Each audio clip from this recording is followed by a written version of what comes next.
Howdy guys, I am back again. This is my round 3 of the in real life event that I had the other weekend. I came up against a Dwarven Holds player after getting 16 in my first game and 11 in my second game. So I was doing decently. I don't know, I might have been like sort of I think it was 20 people. It might have been like top 5 at this point. Doing pretty well, but like obviously, 27 points from 2 games isn't crushing it or anything, so I wasn't exactly streaking ahead of the field. My list is the same. I've got thoughts on it on previous videos, so go to them if you want to hear what I think about my list. My opponent has a king on a war throne with like all the good stuff, basically. D3 wounds, great weapon. He's got a triple lightning rune BSB on shield bearers. On shield bearers. He's got a runic smith with a dispel scroll and 2 battle runes. He's got an engineer. He's got a unit of 25 Greybeards with a banner of wisdom. He's got 2 units of 10 marksmen, a unit of clan warriors, 6 hold guardians with banner of wisdom, some miners, a couple of copters, a rune crafted organ gun, and a cannon.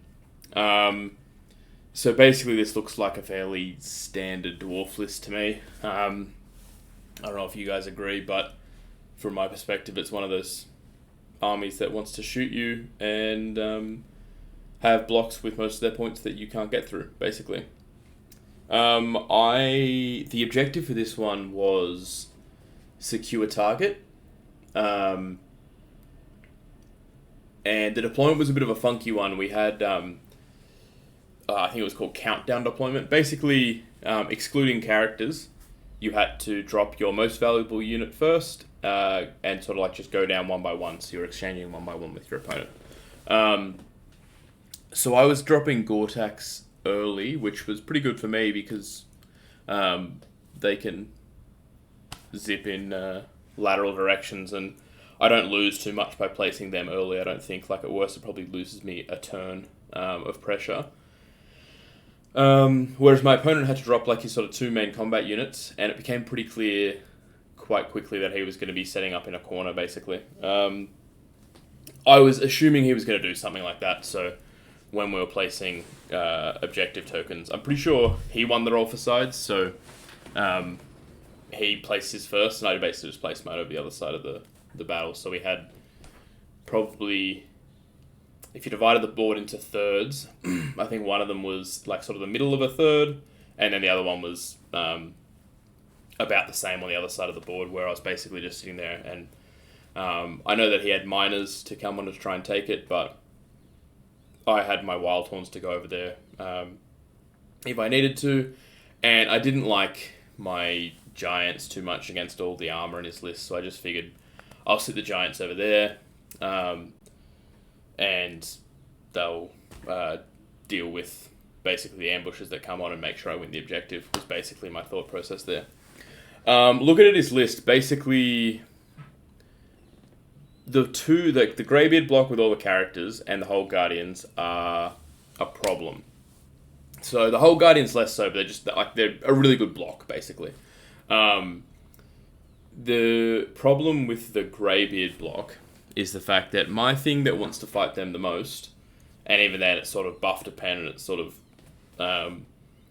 depends on what else I can get in, but mainly I want to send my Chariot Star in, but he has, when he's 5 wide, all his frontage taken up by either characters or champions, which means that my guys won't be able to strike at the rank and file until at least I've killed the champion. So theoretically, if I charge, I'll get some impact hits, which is fine. I assume that I'll probably win if I charge, to be honest. But the thing is, I do have like my Wild Horns and my 6 attacks from the Soothsayers, who all would like have to go against either the 1-up armor save BSB or the 1-up rerolling wounds king, or on the champion. I want to make sure that I kill the champion to make sure that I can then attack his rank and file later on, but that was basically the slight problem I had with that block. But otherwise, I figured I probably had a pretty decent chance of like winning that grind basically, because he's going to have trouble hurting me pretty much. And I think that my Beast Lord, particularly because I've got better magic than him, and particularly given that I can probably just kill his king in a duel. And even if I was concerned about that, it's the sort of thing where that's the kind of guy that I might send my shamanism character under and then just go like, cool, you're having a really difficult time wounding my shamanism guy, and I'm just going to beat the crap out of your unit and your BSB, and not have to worry about the king, basically. That might eventually become a problem if I had to, if I killed enough of the unit that the king was just there dueling my soothsayer, who really can't hurt him either, but, I'll give you a spoiler, and so it didn't actually end up mattering in the game. Because I was also looking at the cannon, knowing it can do damage, and looking at the organ gun, knowing that, and basically I sort of resolved that I'm not going to engage in this game until that organ gun is dead. I've got Totem Beast, I've got ambushes if he gives me space, and I've got bees. I've got ways to kill the organ gun, but I'm not going to get within 30 of it with anything valuable. Because it's one of those things where it's like, look, if it has a good round of shooting, I might just lose a wizard. I might just lose like 600 points for no gain. So I've had too many games where I've just run it like sort of gun lines or shooting lists or whatever. Not like just stupid run forward and have no cover and do nothing clever, but like the kind of game where, yeah, this is a bit close. Oh, you had one lucky round of shooting. That means that you win the game. Cool. Glad I played. So I basically resolved in this game that I wasn't going to do that. I was just going to go, if I don't kill the organ gun, then I'm not engaging. So that was basically the plan for the game. This picture, I got first turn, and this is, I think, after my turn 1 and Vanguards. So you can't see the token, but it's just sort of off the screen here, like the second token. First token's here. I originally brought the giants up and sat them on this hill and was like, maybe I'm going to push down this flank. He had basically, so I've got my gargoyles, I've got my mongrels, I've got my chariots, I've got my other gargoyles, I've got my 2 Gortaks, and I've got my 2 giants over here. He's got his clan warriors, his hold guardians, his greybeards and characters, his clan marksman units here. Then he's got a copter, and then the closer war machine is the organ gun, and the further away one is the cannon. So yeah, basically, you can see me forming a sort of circle here. That is the 30 inches. That is the organ gun's range. So I was just trying to get a totem beast, get bees up on it, and eventually kill it, basically. I'll be honest, I think there's only 4 or 5 pictures from this game, but you'll soon find out why. Okay, so this is on my next turn. My Gortak has taken 3 wounds, so I brought from the cannon, so I brought him round to be healed by Druidism if I can. I realized that I probably needed my giant over here to help with the ambusher, like my original plan, and then I was like, I can't push with the giants, I need to have a giant there. But the other giant stayed there, and realistically, I'm actually going to, later on in the game, just bring him backwards, because I think by my turn 2, I was realizing it's going to take a while for me to deal with this organ gun. And the longer I keep him there, if I keep him in a relevant spot, he's able to get shot by the handgunners. So I might as well just make sure I win the objective by bringing both giants around. Okay, so this looks like my turn 3, where I've got a Gortak who has, I think, gone down to 1 wound. So what I did was I brought him back and I brought the other one to block line of sight to him, basically. I'm still just sitting back out of range of the organ gun.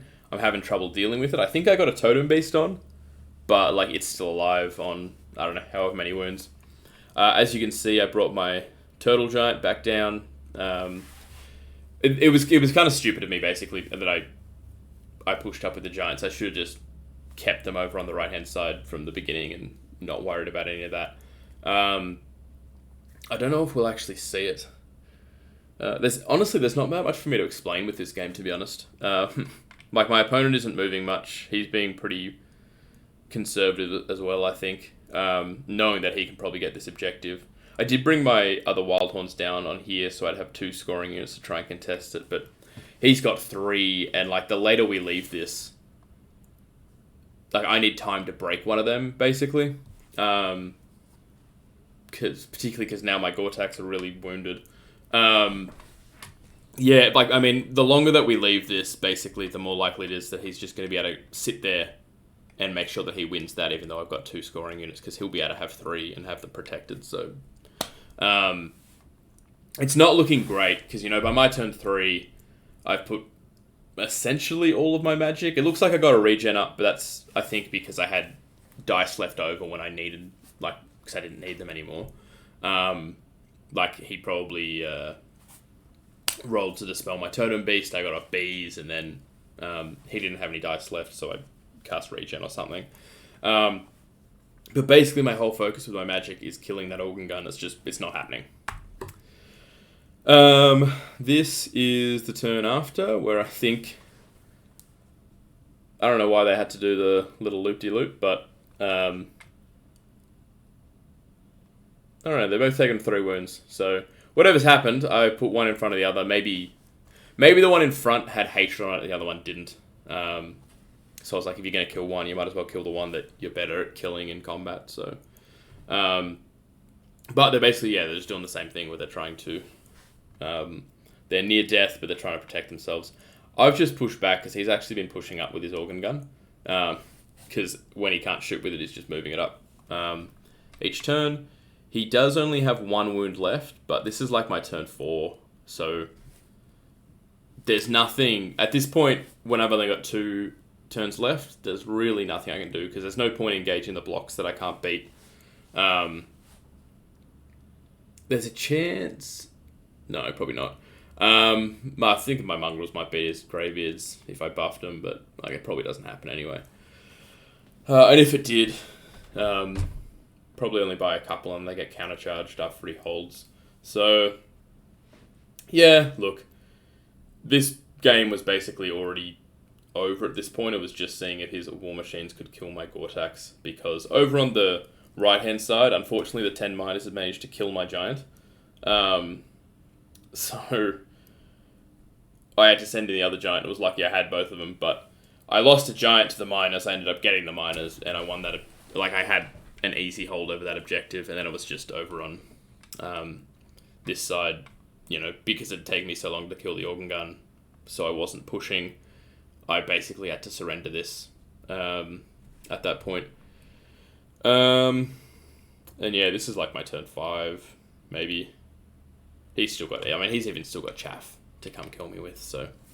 I think I charge, the gargoyles are there rather than just hiding, because I think I charged that Copter. Because I'm pretty sure the plan was I either kill the Copter and like, cool, or I hold it up and maybe then I've sort of got a chance where I hold his warriors more than 6 inches away from the objective, which means that I get 2 guys potentially contesting it, because maybe I engage in the next turn. I think that was my thinking, but as you'll see, it didn't really matter.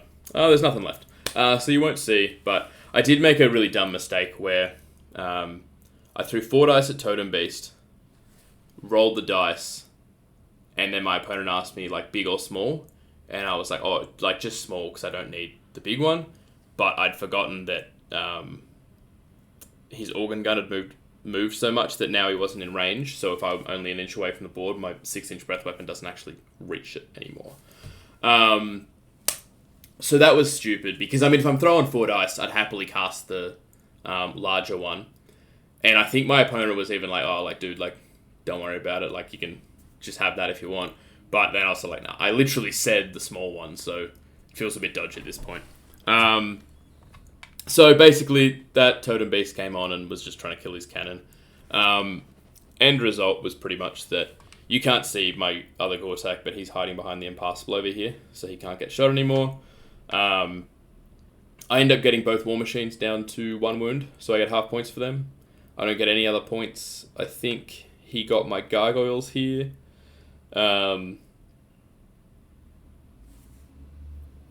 Yeah.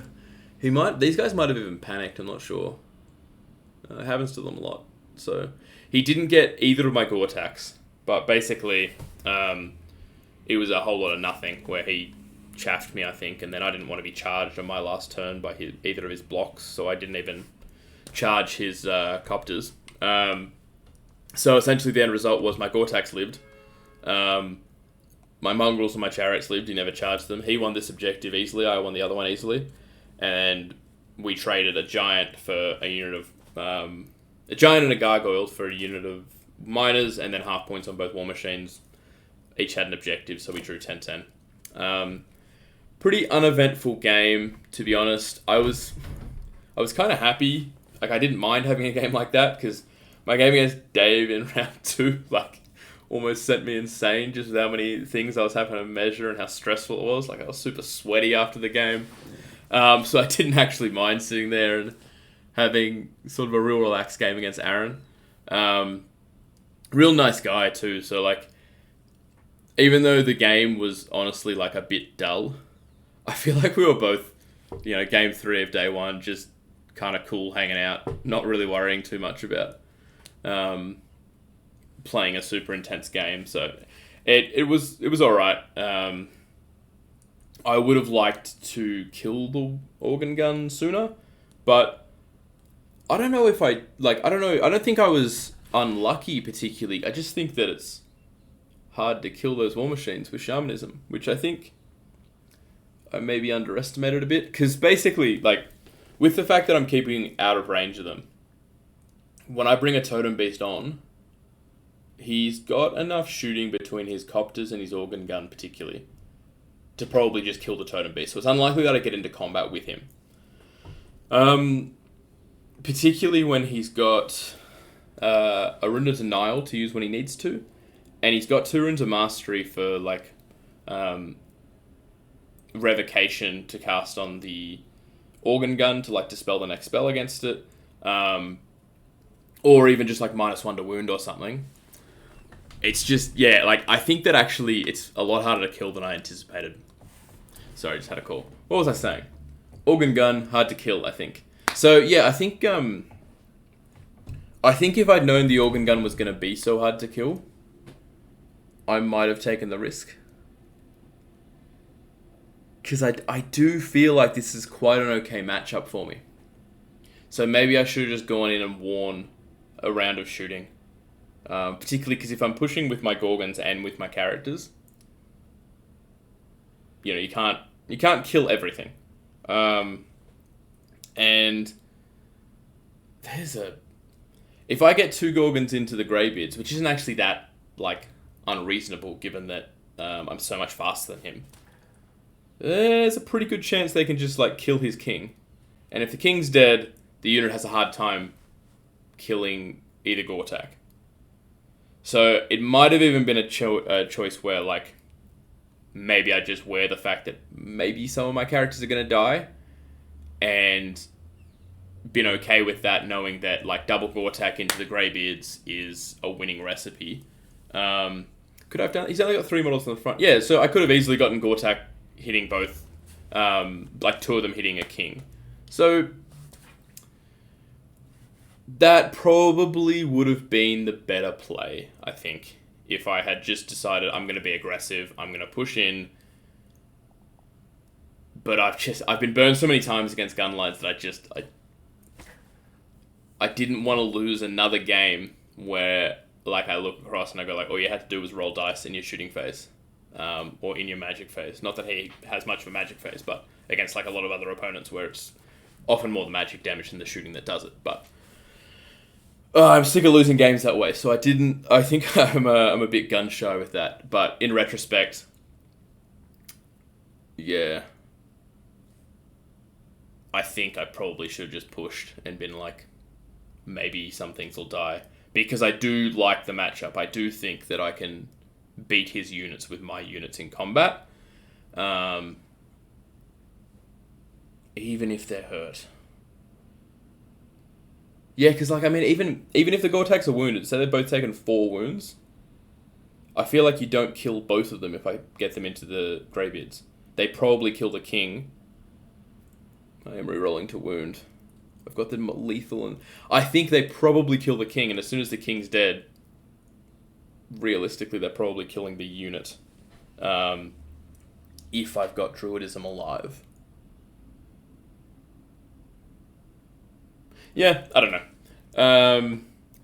You guys might have other thoughts or other ideas, but I wasn't too unhappy with a 10.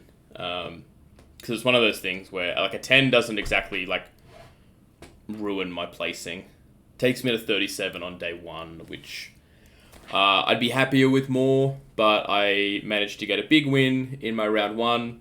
I beat the best player at the tournament. It was 11-9, but I still beat him and I played well, so I'm happy with that. And then even though this game, I sort of would have hoped for more, but didn't get it, you know, I think not coming away with like a loss in this situation where it often happens that I fuck up and sort of lose to a shooty list. I'm okay with that. And I think I think I'm about 8th or something going into day 2, but I'm not really expecting to do to win. Like I didn't think I was going to win the event, particularly because the guy who was winning was on like 56 points or something after day 1. But I didn't want to sort of end up poorly. So happy with 37 points basically, and even though if I played this game again, I probably would be more aggressive. The fact that I looked across the board and I was like, here's what my plan is. I either kill the organ gun early and then I engage, or I don't kill him and I just step back and I win the objective. Probably most likely thing over on the other side too is that I don't lose a giant. And if I don't lose the giant, I win the game 11-9. It's only one more point, but like, you know, a win's a moral victory. So, yeah, I mean, in retrospect, I would engage. But, you know, happy with the result regardless. This one's been 22 minutes, and I feel like I've filled it with a lot of going, if I played again, I'd push. But thanks, guys. I will chat to you for my next game, which is against VC.